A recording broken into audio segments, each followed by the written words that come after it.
हं. चालू झालं चालेल. का? नमस्कार. प्राध्यापक डॉक्टर अनिल प्रभाकर निकम. चालू नाही झालं ते. झालं नाही काही तुमचंच नाही. निकम, सहाय्यक प्राध्यापक इतिहास विभाग, कैलासवासी मधी सिसोदे कला व वाणिज्य महाविद्यालय, नरडाणा, तालुका शिंदखेडा, जिल्हा Dhule. Madan Mohan Malviya teacher training centre व डॉक्टर बाबासाहेब आंबेडकर मराठवाडा विद्यापीठ अंतर्गत सुरू असलेल्या ऑनलाईन फॅकल्टी डेव्हलपमेंट प्रोग्राममध्ये सहभागी असून माझा रोल नंबर 2 असून माझ्या टीचिंगचा विषय अष्टांग योग आहे.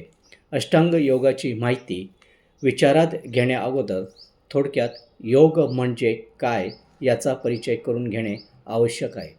योग म्हणजे मन आणि शरीर यांच्यात सुसंवाद साधणे. शारीरिक आणि मानसिक आरोग्यासाठी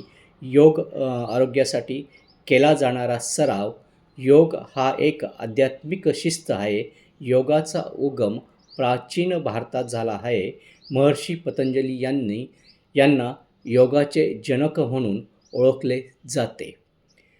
महर्षी पतंजली हे 195 योगसूत्राचे प्रवर्तक मानले जातात, जे यावेळी योगाचे आधार आहेत. योगविद्या प्राचीन काळापासून ते आधुनिक काळापर्यंत चालत आलेली आहे. मनाच्या अंतर्बाह्य शुद्धीसाठी योग साधना महत्त्वपूर्ण आहे. योग साधनेतील अष्टांग योगाविषयी माहिती पाहू. अष्टांग योग म्हणजे योगाचे 8 अंग असलेल्या मार्गाला अष्टांग योग असे म्हणतात, ज्यामध्ये यम, नियम, आसन, प्राणायाम, प्रत्याहार, धारणा, ध्यान आणि समाधी यांचा समावेश होतो किंवा आहे. याची आपण अष्टांग योगाच्या 8 योगाची आपण थोडक्यात माहिती पाहू. पहिलं आहे यम. यम म्हणजे नैतिक नियम आणि आचारसंहिता होय. या यमाचेही उपप्रकार आहेत. अहिंसा, सत्य, असत्य, अपरिग्रह, ब्रह्मचर्य होय. 2. नियम. नियमाचे पालन व्यक्तिगत प्रगतीसाठी केला जातो. याचेही 5 प्रकार आहेत. 1. शुद्धीकरण, संतोष किंवा तृप्ती, तपस्या, स्व-अध्ययन, ईश्वरप्रती आदरभाव. तिसरं आहे आसन. विविध आसन म्हणजे विविध शारीरिक आणि त्यांची नियमितपणे सराव करणे. शरीर व मन या दोघांना शांती मिळते. चौथं आहे प्राणायाम.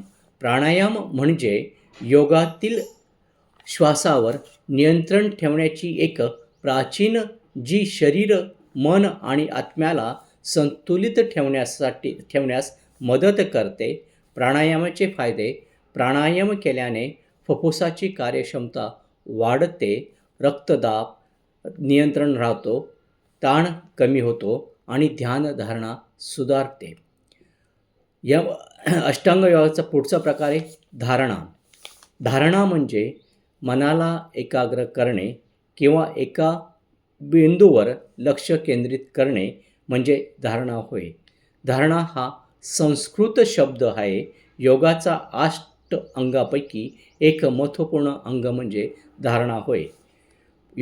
अष्टांग योगाचा पुढचा प्रकार आहे ध्यान. ध्यान म्हणजे मानसिक आणि शारीरिक तंत्राच्या संयोजनाद्वारे आपले मन एकाग्र करणे होय किंवा साफ करणे. ध्यान ही एक मानसिक प्रक्रिया आहे. ध्यान करण्यामुळे आपल्याला आराम मिळतो, चिंता आणि ताण कमी होतो. ध्यान करण्याच्या पद्धती पुढीलप्रमाणे. 1. शांत स्थितीत बसून डोळे मिटून ध्यान करावे.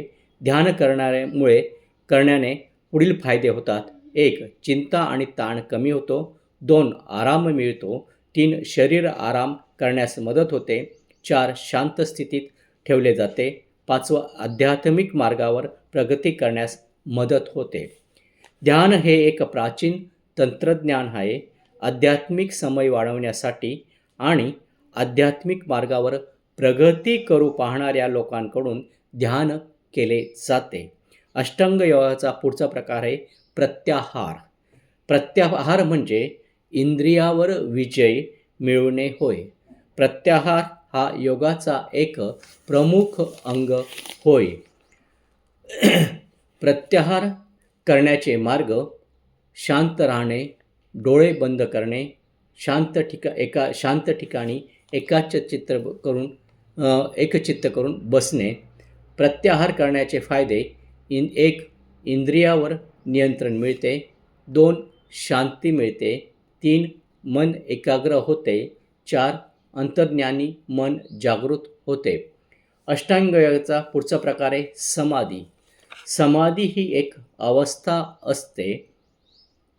ध्यानाच्या वस्तूशी एक सपना म्हणजे समाधी. समाधी ही एकाग्रतेची अवस्था असते. समाधी म्हणजे शांतता, जिथे आत्मस्वरूपात विरघळतो. समाधी म्हणजे दैवी परमानंदांचा अनुभव. समाधी म्हणजे मानवी चेतना होय. समाधी ही संकल्पना पातंजल योग, बौद्ध दर्शन तसेच वेदांत दर्शन यात प्रामुख्याने वापरली गेली आहे. पातंजल योग हे समाधी ही मध्यवर्ती संकल्पना आहे. कैवल्य प्राप्तीसाठी साधकाने करावयाच्या अष्टांग योग साधनेतील ती शेवटची पायरी मानली गेली आहे किंवा मानली गेली असून अशा प्रकारे अष्टांग योग साधनेचे 8 अंग थोडक्यात मांडण्याचा प्रयत्न केलेला आहे. धन्यवाद. बस कर. हं, करू पण हं.